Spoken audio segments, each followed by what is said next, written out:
Have you ever felt tired? Not just the kind of tired that a good night's sleep can fix.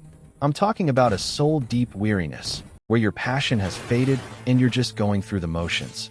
That was old carpenter Elias. For over 40 years, he had been known as the finest craftsman in the valley. His houses were not just structures. They were works of art, strong and true, built to last for generations. But time had a way of wearing down even the strongest wood. Elias's hands were now gnarled with arthritis, and his spirit felt the same. The fire that once fueled his craft had dimmed to embers. He was tired, and he longed for rest. One day, he went to his employer, a successful builder named Mr. Evans.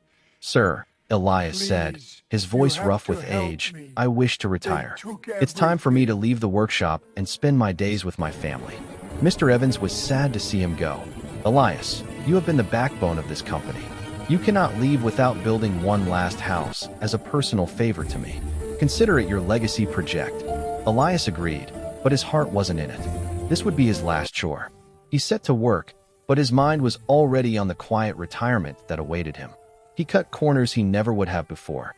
He used warped, inferior wood, hiding its flaws with a quick coat of paint.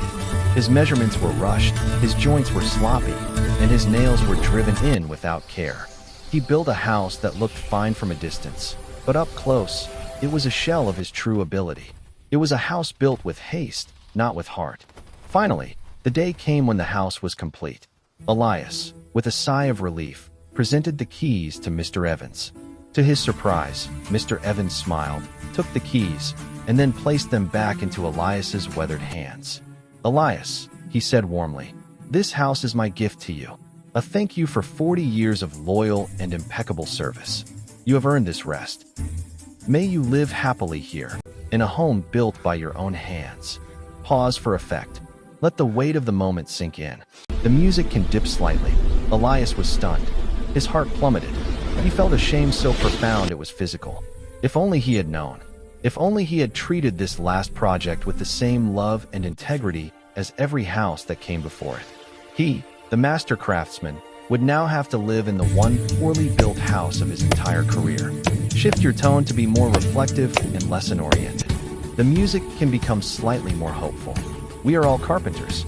Every day, we are hammering nails, laying foundations, and raising the walls of our own lives through our choices, our efforts, and our attitudes. We think, "I'm just getting through this difficult project," or "I'll cut corners on my health just this once," or "I don't need to give my best to this relationship right now." We believe we are building a house for someone else, for a boss, for a client, for a circumstance. We don't realize that the life we are building, with all its rushed decisions and compromised integrity, is the very house we ourselves will have to live in. You cannot escape the quality of your own work. The foundation of your character, the walls of your health, the roof of your relationships. You are the one who will live within them every single day. So build wisely. Build with the integrity of a master craftsman, even when no one is watching. Build with passion, even when you are tired.